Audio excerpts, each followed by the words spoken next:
Waldemar Smolarek, an artist and painter. Waldemar was born on the 5th of September 1937 in Warsaw, Poland. During World War II, his family was separated by the German occupying forces, and in 1943 his father was sent to the Mauthausen concentration camps in Austria for religious and intellectual sympathies. He survived nearly 2 years in the camp under the forced labour conditions, working in the quarry. In the final days of the camp he was put into a cattle train along with thousands of others, and this was part of the plan to remove the evidence of the atrocities of the camp. Not knowing his fate, he attempted to escape and was shot whilst running away. This was one day before the liberation of the camps on May 5, 1945 by the US forces. His mother raised Waldemar and his younger brother Apollinaire during the post-war years under the influence of the communist government in Warsaw. These were difficult times, and he learned quickly to become independent and self-supporting. It was during these younger years that he became interested in metalwork and painting, and together with his brother he took art classes in the Praga district of Warsaw. After these initial classes he then took lessons with Professor Zygmunt Tonkiewicz and Alexander Kobziew from the Warsaw Academy of Fine Arts. He continued his studies in the College of Vincent Slavinsky. Between 1958 and 1967, his work was exhibited in Warsaw, and together with other well-known artists, he became an active participant in public and informal exhibitions at the Barbican district in Warsaw. Authorities did not sanction these exhibits at the Barbican, and public displays were subject to confiscations and removals at any time.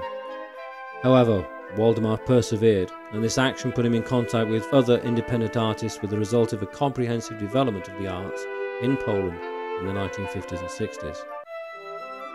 His early creations were metalwork sculpture applied to canvas as well as paintings, but he later specialised in painting abstract works in oil on canvas and paper in a neo-Russian constructivism style, a style that he developed and extended for his whole life.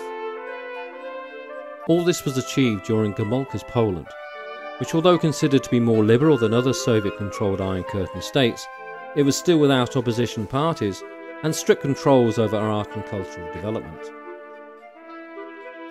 In March 1968, student demonstrations broke out in Poland when the government banned the performance of a play by Adam Mickiewicz, written in 1824, for having an anti-Soviet reference, and Waldemar decided at this time that he must leave this oppressive-led Russian culture, and illegally left Poland with his meagre possessions of very little money, making his way across the water to Sweden.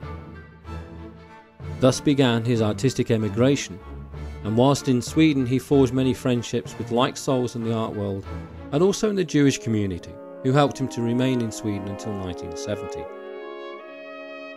Feeling that he needed to get far away from the oppression of his native Poland, he left Sweden for Canada, where he worked continuously crafting his art and exhibiting. He exhibited all over North America, and not least in Miami and Los Angeles and Vancouver, but continued to exhibit in Europe, in his native Warsaw, in London and Paris and Berlin.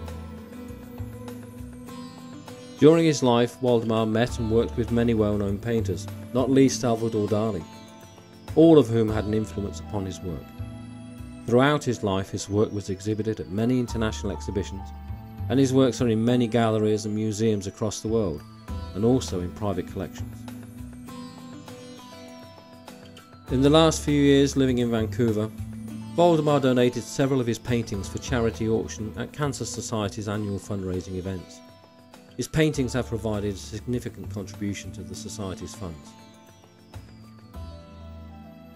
In the fall of 2010, Waldemar passed away peacefully in his sleep, surrounded by his paintings, with his 2 sons not too far away. Waldemar has been recognised as a contributor to the art world in several publications, not least the 1996-2009 Who's Who in the World, 2008 Who's Who in America, and 2009 Who's Who in American Art. He's been exhibited from 1954 up to 2010.